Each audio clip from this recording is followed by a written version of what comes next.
जय श्री राम। दोस्तों, आप सभी का रामायण कथा के आज के इस भाग में स्वागत है। पंचवटी में आश्रम।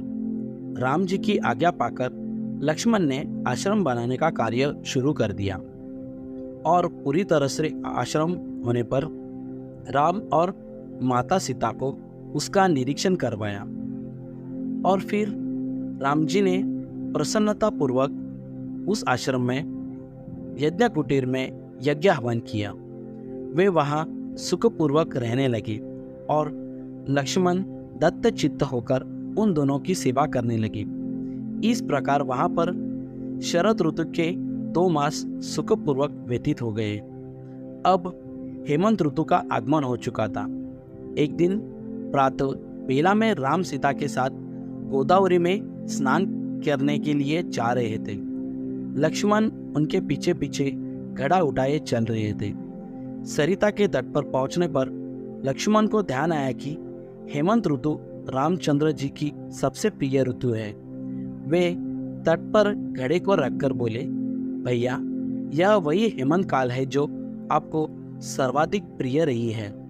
आप इस ऋतु को वर्ष का आभूषण कहा करते थे। अब शीत अपने चरमावस्था में पहुंच चुकी है।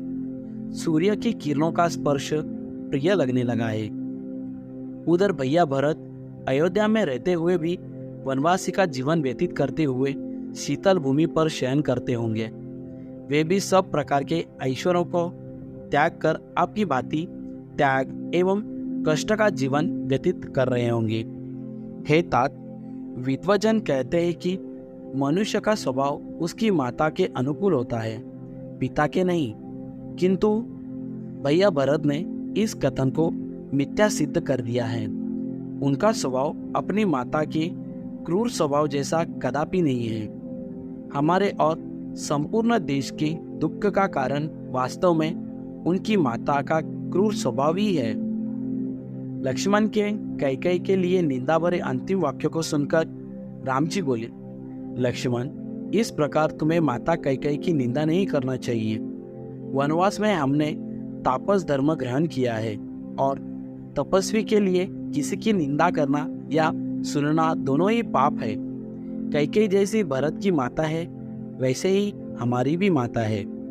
हमें भरत के द्वारा चित्रकूट में आकर कहे हुए विनम्र, मधुर एवं स्नेहयुक्त वचनों को ही स्मरण रखना चाहिए। मैं तो हम चारों भाइयों के पुनः प्रेम पूर्वक मिलन वाले दिन की व्यग्रता से प्रतीक्षा कर रहा हूँ। इस प्रकार भरत के वियोग में व्याकुल राम, सीता और लक्ष्मण के साथ गोदावरी के शीतल जल में स्नान करके अपने आश्रम में वापस आए।